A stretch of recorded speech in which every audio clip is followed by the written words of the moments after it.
What's up, guys? We're back again with a crazy reaction, guys. This one's gonna be wild. So I haven't reacted to any kind of like, you know, meat stuff or any carnivore diet vegan stuff in a long time. So this one is vegan versus meat. Heated Oxford University 2024 debate. So this was just happened like 3 days ago in Oxford University. Would you go vegan? So it has the biggest people in the world at this, man. We obviously got Katie Hopkins, the world's most hated woman. I actually like some of her stuff, guys. Some of her stuff is really nice. You know, I also like Joey Carbstrong. So this is going to be fire, guys. This is going to be very, very fiery. So let me know what you guys think. I love you all. Let's get it. It's the Holocaust! You eat a cow! It's the Holocaust! You murderers! When you're the victim. That's funny. It kind of is true. The way they talk about it. I get the reference because it's killing like trillions of animals a year or whatever, but it's kind of not relatable because they are animals. So Things look a lot differently from that angle. Would this house, against all our instincts and better judgment, go vegan? When I googled what do people think about vegans in preparation for this. Oh, I should say, guys, I eat mostly carnivore, but I used to be kind of on-off vegan. Nothing against it, but it is a bit of a brainwashing cult. You know what I mean? It's not, and I don't feel strong on it. So the results that came up were: why do people hate vegans? The war on vegans, the science of why people hate vegans, and vegophobia, which I had never heard of. We've even seen high-profile British people, guys, British people. Come on. Cases where vegans have been discriminated against. William Sitwell was ex-editor of Waitrose magazine, and he had to resign after an email was leaked where he joked about killing vegans one by one.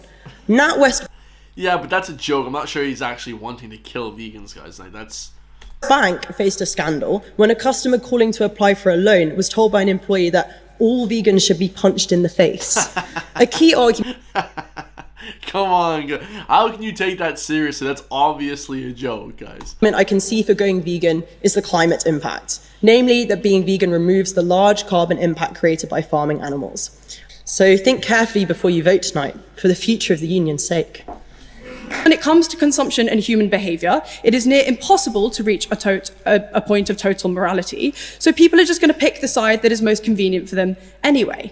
I think it's quite clear that if I came home this vacation and announced that I would no longer not just be eating meat, but no cow's milk, no honey, no eggs, no cheese, and so on, not only would I have to endure a lot of teasing and a traitor stamp on my forehead, but I'd also have to shop and cook for myself and opt out of a system where I don't spend the dregs of my student loan. Well, I wouldn't say just that. I mean, I haven't had my family or anyone else in my life ever cooked for me since the age of about 12 years old. Nobody's ever cooked for me. I've cooked all my meals since I was 18 years old. Since 12, I never had anybody cook. Everybody was busy working. So, you know, I had to buy my own food as well. So I don't really mind that sentiment, guys. Everybody should cook for themselves anyway, so. On quinoa. You may think that these are sort of funny and insignificant little arguments, but they speak to a wider truth that switching to veganism just isn't realistic or desirable for most people. Habitats. Yeah, I mean, you can do it once every month. One of my good friends told me, you know, doing it once in a while, once a month, or, you know, a few weeks out of the year to kind of clean yourself. But apart from that, guys, I wouldn't really do it, honestly. Destroyed because of the rising demands for grains, not to mention the fact that these animals will simply cease to exist outside of a system of ownership. The animals that we consume are not built for nature, and I'm not sure what Proposition thinks will happen to them if we neglect them. I mean, I suppose either we domesticate them, I'm not sure if you want a cow actually in your house, but... That'd be pretty chill, just like a cow in the gaff, like, a bull, like, you know. What the hell do they eat, bulls? Just grass. They're kind of easy to maintain. I also just think this is just as morally objectionable as milking them, or we leave them to die. No, thank you. Second, on humans. Quinoa. Think about it. Once a staple food of countries like Bolivia and Peru, it has tripled in price since 2006. And whilst the richest in these countries gain from exporting it, the majority of people there just can't afford it anymore. Soya too, it's now one of the leading causes of deforestation in South America. Yes, you may be less likely to get cancer if you eat a lot of greens. That doesn't mean you won't get it. Still, about 1 in 2 people in the UK get it every day. And that's not true, guys. There's no study to actually support veganism. Now, like I said, I have nothing against veganism. I've nothing against veganism, but there's no studies to support that argument that you'll not get cancer, guys. You know. Most of those people could also, like, a lot of those people are also vegans and vegetarians, right? So it doesn't stand entirely on proposition. I'm not here to put vegans on blast. It would be really unwise of me to do so, seeing as Disha is sat directly behind me and I'm quite scared of her. I just ask that we consider the effects of encouraging a huge shift in human behaviour that has existed for millions of years. It's not realistic, it's not fun, and it's not fixing the problem. Yeah. Yes, there are some disturbing factors to meat consumption, but the same goes for any industry catering to billions of people globally. I hope that by the end of this debate, eyes will be opened. The orthodoxy, the herd opinion if you like, is that animal agriculture has little to do with climate change. I believe that is very wrong. I believe that based on data.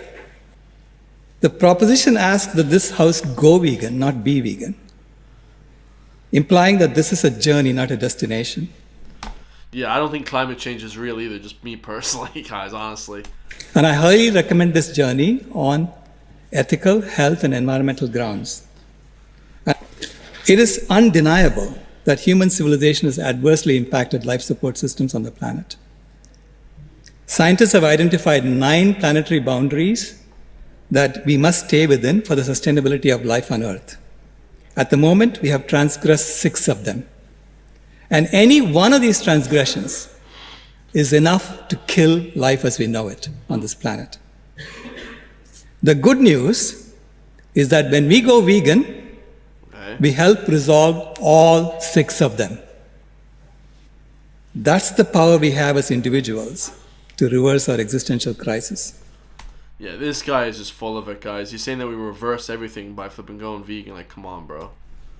Animal agriculture is the leading cause of ecological destruction because it uses 37% of the ice-free land area of the planet just to graze animals, while bottom trawling an area of the ocean floor the size of South America every year for industrial fishing.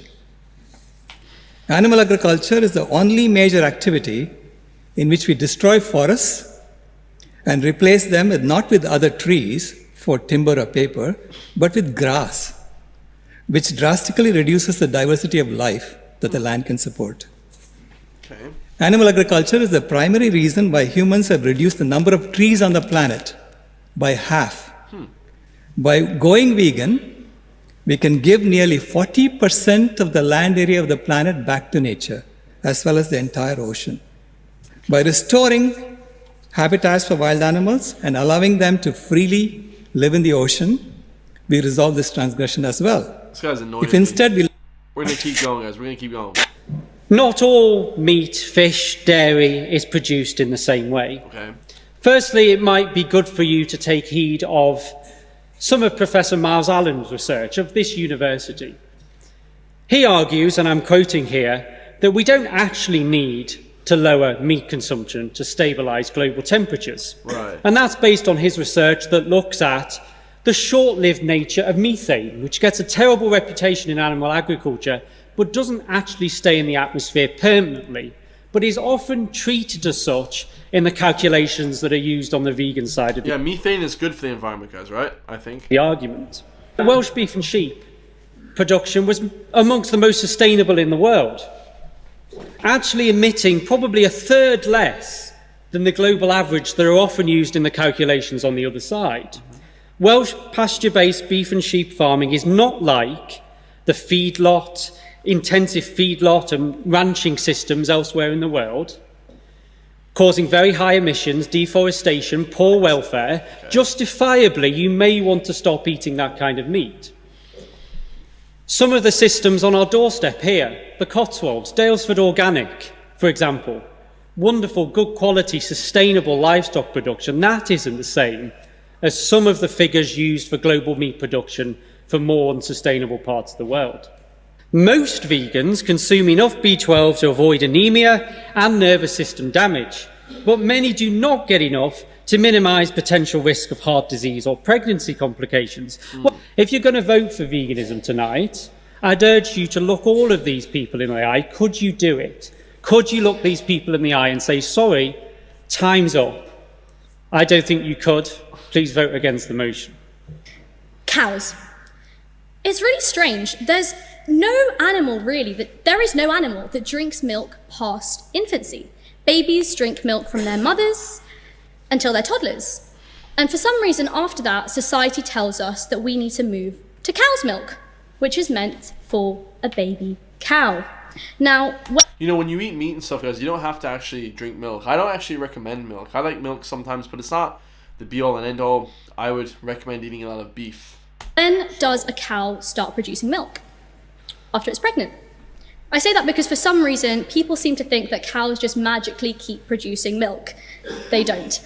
I'm going to keep going, guys. I want to listen to Joey Carbstrong. These people are complete nobodies. Just one of the great challenges. And they're cool people. I'm not insulting them, but I want to actually listen to Joey Carbstrong and Katie Hopkins. That's what we're really here for, guys.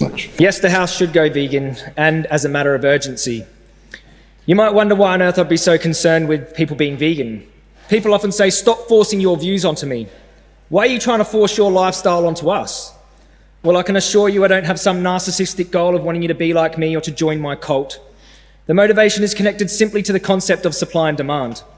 When you go to the store, you take flesh or milk off of the shelves.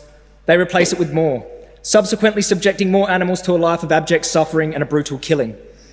So that's true, guys. I mean, you can't really deny the ethical facts. I've looked at every single ethical thing when I was vegan, and to be truthfully honest, guys, you can't really deny it. But that's kind of an emotion. We're kind of thinking logically how we can get lots of protein, how we can actually feed people. So motivation is not to force my lifestyle onto you, but rather I want you to stop forcing your lifestyle onto other animals. For you, it costs just a few quid for a pound of chicken. For the animals, they pay the ultimate price. That's true. The vast majority of animals in the UK and the world are farmed in filthy factories. But you might find that hard to believe because of the lie you've been sold.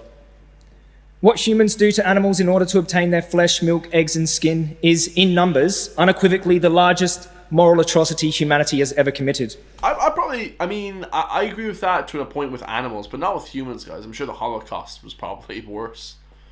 It's because it's humans, guys. Humans always take precedence over, animals. Sadly. To be honest, guys, I understand veganism completely, but it's not a good thing for humans, in my personal opinion, guys. It's not a good thing, man. Only 110 billion human beings have ever existed in our world's history. We kill more feeling sentient beings than that in a mere 6 weeks, by the most conservative of estimates. That's crazy. And all for trivial and needless products. That's crazy. It's not trivial. It's for human growth and stuff. In fact, since my talk started, we've already slaughtered over 2.5 million animals. And after just these few words, another 32,000. And just like that, minute after minute, hour after hour, millions of animals massacred. And for what? A burger? A ham sandwich? A chicken wing? I bet you probably couldn't remember what you ate for lunch last week. That's how little it meant to you. But for the animals, it was all they had. Now, these numbers are unfathomable. We're talking between 1 and 3 trillion land and marine animals every year. That even if you were to believe that a human life is worth 1,000 animal lives, 1 million animal lives, when we crunch the numbers, we surely should have reached a threshold to which you would consider our treatment of animals up there with the worst of moral crimes. If you don't, I'm sure the animals would see it that way. I agree. It's definitely a morally wrong thing as well. Everything you're saying is correct, but nature, though, you know what I mean? I'm just kidding, guys. I'm just trolling. But do you know what I mean? I feel like for me, I just need to eat beef, guys. I feel like I'm in heaven when I eat beef. It's the only thing I eat that when I truly eat, I'm like, this is heaven. I know I'm meant to eat this, guys. You see, it's easy to look at an issue from our perspective and say it just doesn't matter. But as famous animal rights lecturer Gary Yourofsky once said, when you're the victim, things look a lot differently from that angle. If an atrocity like this were taking place to humans on such a scale, it would be the new Holocaust, on steroids. But the animal Holocaust isn't new. The systematic domination, enslavement and mass killing of animals has taken place at least since the dawn of agriculture, and we've become more efficient at confining and terrorising animals with the rise of factory farming in the 1920s. Animals were the first to be enslaved, the first to be systematically slaughtered, and the only victims to ever be served in a modern university cafeteria with no one batting an eye. For as long as non-human animals have been oppressed, they still are to this day, persecuted, treated like nothing, their charred bodies chewed up, digested and flushed down the toilet. The utter disregard and contempt for these sentient beings is unmatched. But why are their lives disregarded? Well, just like racism or any other form of discrimination, it all starts in the mind first. Speciesism. You might have heard this term before. Similar to racism, it's essentially discrimination based on species alone. It's the reason we love and care for dogs but destine pigs to hellhole factory farms and a horrifying CO2 gas chamber to suffer and die. That's true. That's a good point. You know, we like dogs. You know, when people get all butthurt when people eat dogs, but dogs are the same, you know, as cows, pretty much. I mean, not really, because dogs are like man's best friend kind of thing. But it's an animal. It's a different species, you know. Speciesism is a form of human supremacy. We matter the most, so we choose who lives and who dies. Where have we heard that before? A quote attributed to Jewish philosopher Theodore Adorno rings true here. Auschwitz begins wherever someone looks at a slaughterhouse and thinks they're only animals. A testament to the dangerous That's a powerful statement. mentality that stems from speciesism. You see, the speciesist sees animals as so far below us that it becomes morally permissible to treat them like their lives don't matter. That's true. And throughout history, we've heard different oppressors lowering humans to the status of animals in order to justify killing them too. This speciesist language tends to precede many mass atrocities and war crimes. But in a world where we respected animals to begin with, this dehumanization could never be used to justify the unjustifiable. In the words of philosopher Jeremy Bentham, the question is not can they reason, nor can they talk, but can they suffer? And I'm in the room with intellectuals and the well-educated, and we all know the animals we continuously subject to sickening farming practices for nothing more than taste pleasure can suffer, and suffer on an unthinkable scale they do. I've been an investigator for the last few years. I'm going to tell you some of the things I've witnessed in this time, and also some of the cruel and vile things humans do to animals in the name of our own selfish desires. I've seen mother pigs imprisoned in cages so small they can't turn around with their dead piglets sprawled on the ground around them. I've heard the chilling screams of 6-month-old pigs as they beg for mercy in dungeons filled with CO2 gas. I've seen chickens with their bodies half-eaten, fighting for their last breath on the cold, damp factory farm floor as the other birds continue to peck them to death. I've watched cows struggle to escape the knockbox, ripping their own horns off in desperation before being shot in the head, hung and decapitated. Yeah, I mean, the way nature is completely cruel. It's very, very, very savage in real life, you know. But it's kind of like a necessary evil for food and stuff. I've seen calves stolen at birth while their mother bellows for their young. Also, we can take the milk that was meant for her baby. I've seen featherless hens with painful bleeding prolapses forced to continuously lay eggs for someone else's breakfast omelette. I've witnessed full-grown pigs being beaten to death with an iron bar as they convulse for close to a minute before being thrown in a bin like trash. That's bad. The majority of these despicable acts took place on UK higher welfare farms and abattoirs. RSPCA assured, red tractor, free range, grass-fed are just marketing ploys to ease the conscience of the unaware consumer. It's trickery, a smokescreen that covers the true horrors of animal farming so that basic human compassion does not get in the way of meat industry profit. After hearing about the horrors of animal farming, the first thing that might come to your mind is, well, I don't agree with going vegan. That's a bit extreme. But it definitely should be done better. Let's treat these animals a little nicer before we kill them en masse. You will often hear the phrase humane slaughter being thrown around, as if putting the word humane in front of the word slaughter absolves us of any moral wrongdoing. I agree with that. Could you imagine someone using the phrase humane rape? Yeah, Humane slavery? I agree. It's very, very true. What about a humane genocide? Yeah. Any decent person would scoff at the thought. Yet when it comes to the killing of animals, all of a sudden, it's no problem. Yeah. I mean, it is a cognitive dissonance, right? Principle, humane slaughter is a myth, a fairy tale. It only serves to make the killer feel more comfortable about killing and has nothing to do with the rights of the victim. If the animal's rights were truly being respected, then so would their right to continue living. Put yourself in the victim's position.